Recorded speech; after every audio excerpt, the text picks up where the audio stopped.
Rats!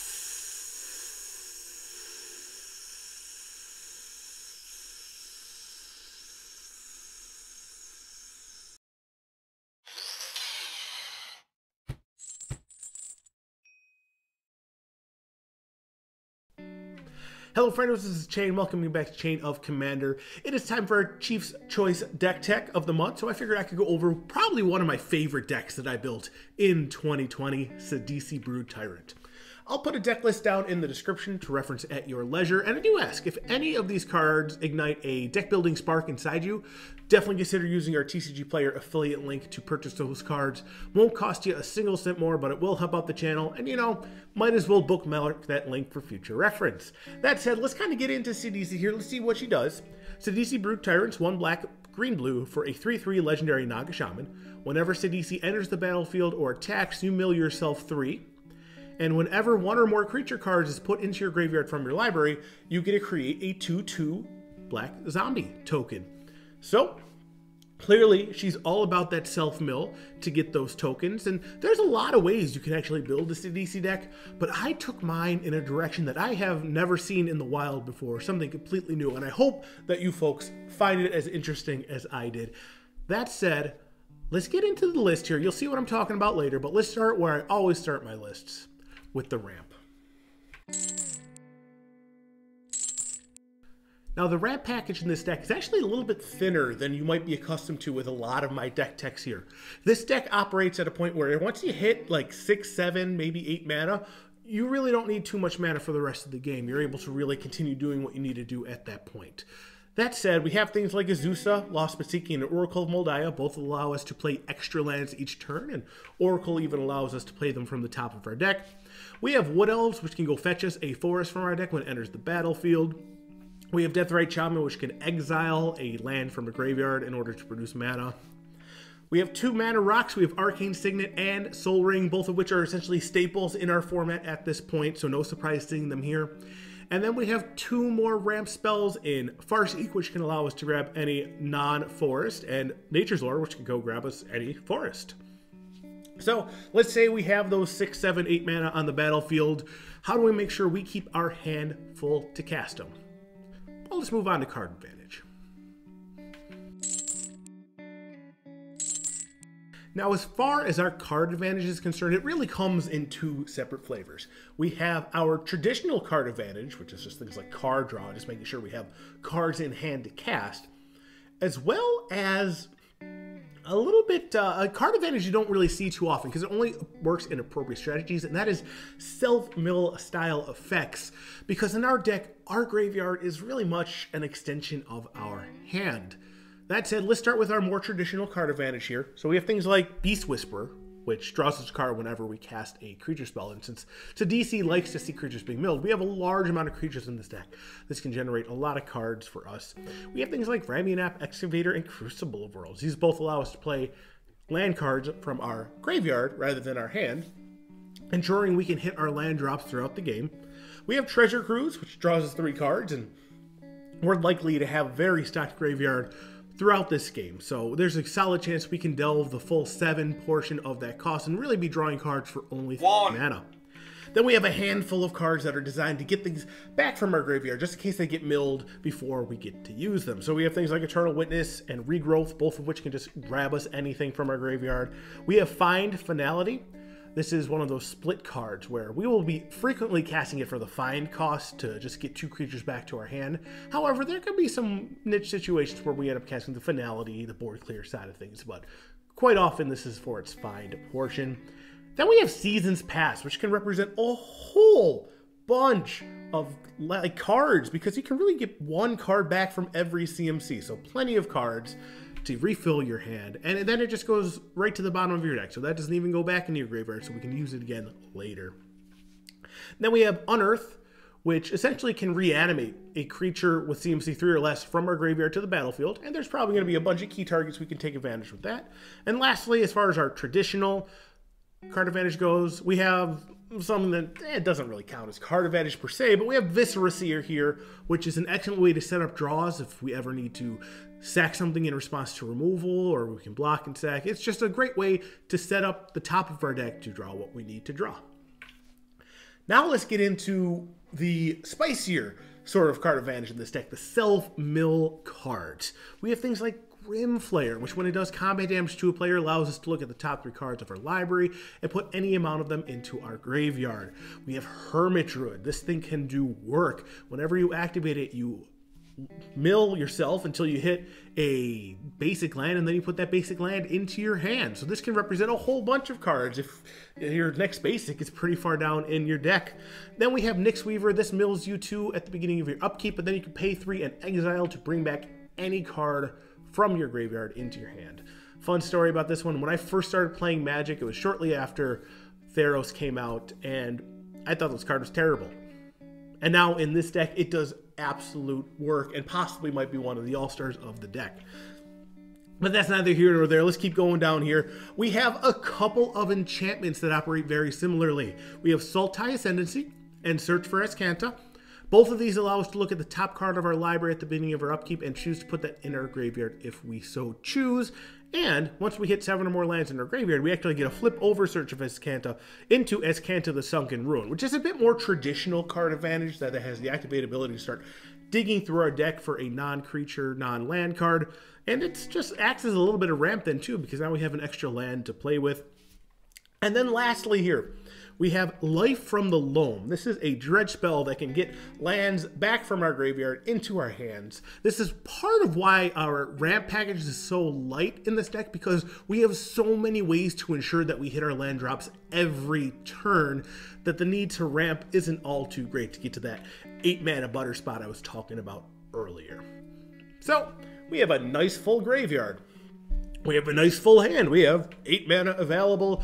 We are going to be starting to do our things, but our opponents are going to start doing their things as well. So what do we have in this deck to help impede what our opponents are doing?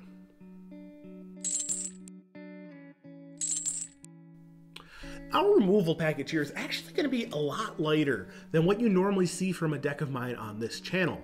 That said, we have things like Murderous Cut. This is a very popular card that I really like, and you guys know I've talked about it plenty of times on this channel, but in this deck, this is very easily going to be cast for a single black mana because we'll be able to delve away the other 4 generic mana to just destroy a creature. We have Cyclonic Rift. Other than Finality, this is the only real board clear in this deck, and we don't use it to delay the game. We use it to win the game as a way to get rid of all our opponent's creatures to get in one last hit to really take the game out. We have Nature's Claim to handle any problematic artifacts or enchantments, and we have 2 counter spells. We have Commit to Memory, where the commit side will allow us to tuck either a permanent or a spell second from the top of our opponent's deck, and the memory side of things can come pretty handy on its own. There might be times where we get milled a little bit further than we want to be when the game's not necessarily going to be closed, so we can use the memory option as a way to reset our deck, make sure we don't get milled out before we want to. And then we have Negate, just a clean, efficient answer to handle any problematic spells, non-creature spells out there. So quite frequently we're going to be trying to use this on board clears because we'd rather not our board to be cleared. We are a creature-based deck, but if there's ever another problematic spell, like somebody wants to cast Expropriate or something, just negate it, get it out of the way. And lastly, as far as our removal is concerned, we have Scavenging Ooze. This is a way to introduce some amount of incidental life gain into the deck, as well as a way to hate on our opponent's graveyards. But not only is it a way to hate on our opponent's graveyards, it's a way to protect our own stuff as well. If anybody tries to mess with our graveyard, we can use Scavenging Ooze to at least get some value out of it. So, we're interacting with our opponents. They are likely going to be trying to interact with us as well, and we do have a couple things to take care of that. So let's now get into our protection. All right, as far as our protection package is concerned, it is short, it is sweet, it is to the point. We have Heroic Intervention and Golgari Charm. Like I said earlier when I was talking about Negate, board clears are primarily the thing we want to try to avoid in this deck. But if they do get cast, we can use one of these to either regen our team or just give them straight up indestructible to protect our team from the board clears.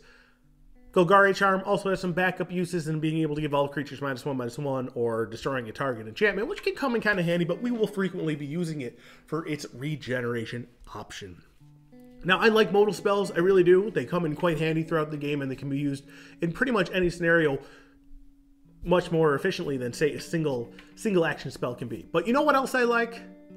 I like it when you hit the like button. So if you want to bop on down to the corner there, hit that little like button to show that you're appreciating this list so far. I would love to see it. Definitely helps out with the YouTube algorithm as well. So we've gotten through the protection, the removal, the card advantage, the ramping. What exactly are we doing with this deck to win? Well, we are getting now to the best part, in my opinion, of this deck. Let's get to the rats. Why rats? Well, we'll get to that later, but first let's kind of go over all the rats we are playing. We are playing 3 different types of rats. We are playing Marrow-Gnar, which gives all our rats fear and can allow us to sack rats to make more rats. We have Pack Rat, which can make copies of himself just by discarding cards, so we can start swarming the board with pack rats. But then we have 23 rat colony in this deck. This deck was inspired back when I was talking about the cards that break the rules of Singleton, where I started thinking about a Sultai deck that can play a lot of rats. And here we are. We are playing Sidisi's Brood of Rat Colony, 23 rat colony in this deck. But what benefits do we have from playing 23 rat colony, say, versus 23 completely different rats? Well, I have a handful of spells that can really take advantage of this. There are actually some spells that I mentioned in that previously mentioned video regarding breaking the rules of Singleton that can really take advantage of having multiple spells with the same name. We have Blood Bond March.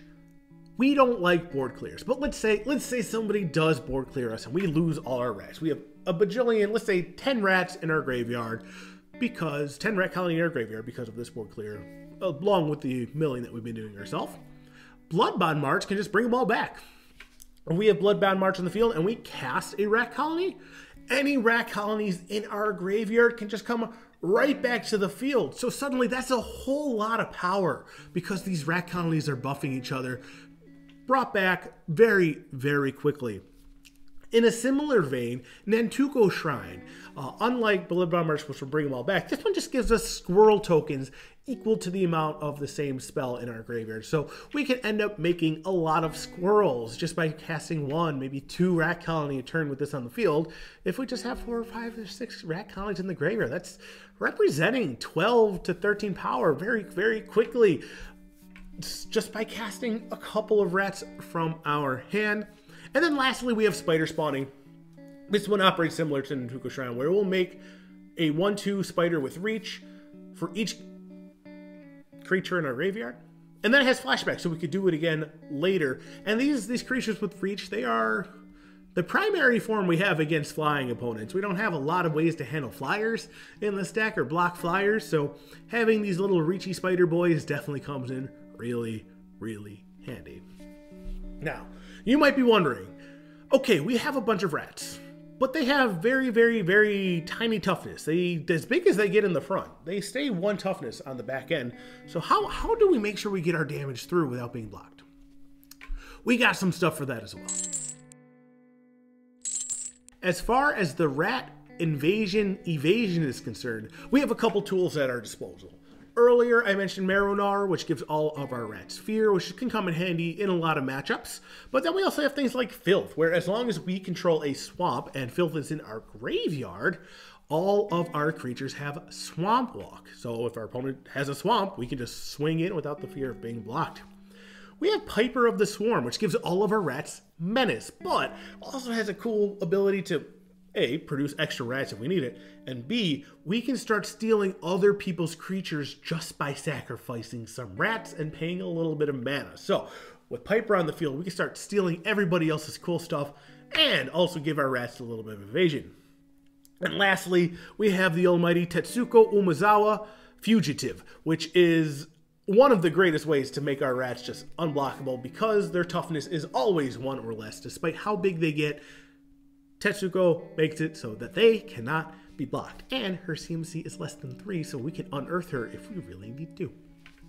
So that is the totality of the deck so far. We still have to go over the mana base, and in this deck, the mana base is actually very carefully designed.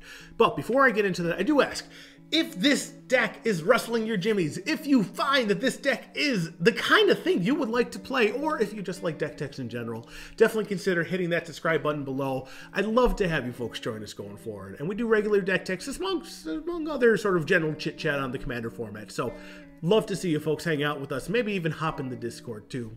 Link is also down in the description. That said, let's get into this mana base here. It's pretty in-depth, much more in-depth than a lot of my mana bases, so I have a lot to cover. Let's roll. So, being a 3-color deck, we have 3 possible pairings of lands that we can get through. So we have blue-green, blue-black, and black-green.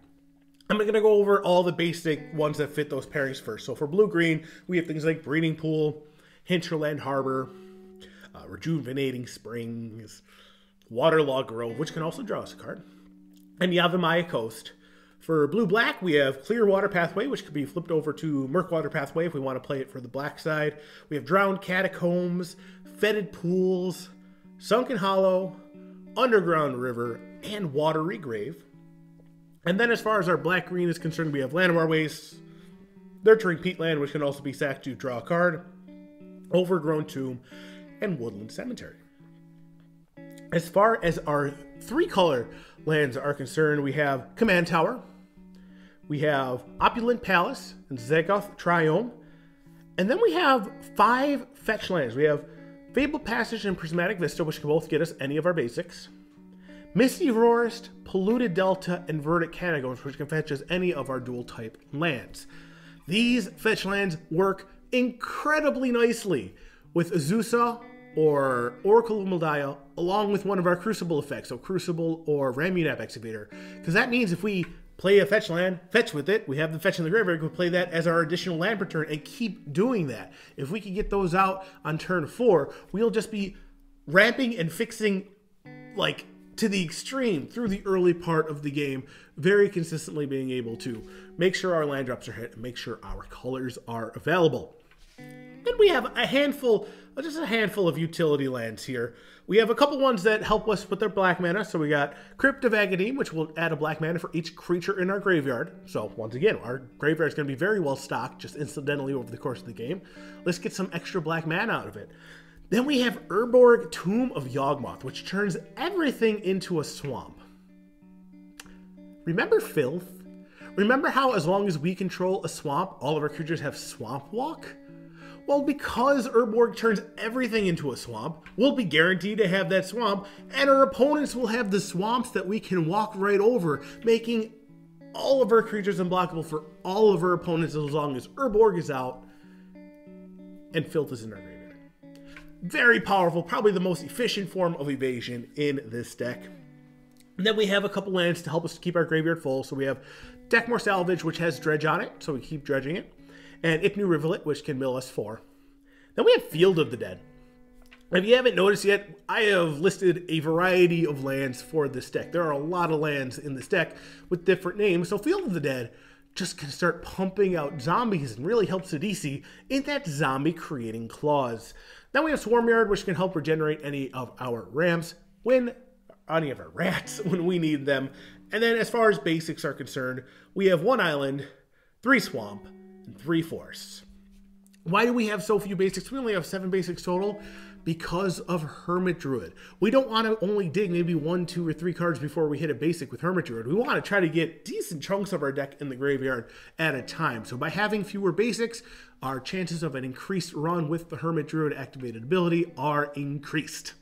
So, how does this deck work? Well, it is, at its core, beyond just being a rat deck, it is also a token deck. There's frequently times where you might have a whole bunch of zombies out, and a whole bunch of rat copy tokens out, and a whole bunch of spider tokens out from spider spawning. So you're going to have a lot of tokens that you're going to be swinging with. You're going to have a very full board of creatures, and then it really comes down to just getting to one of your invasion pieces in to finally swing in and attack with them.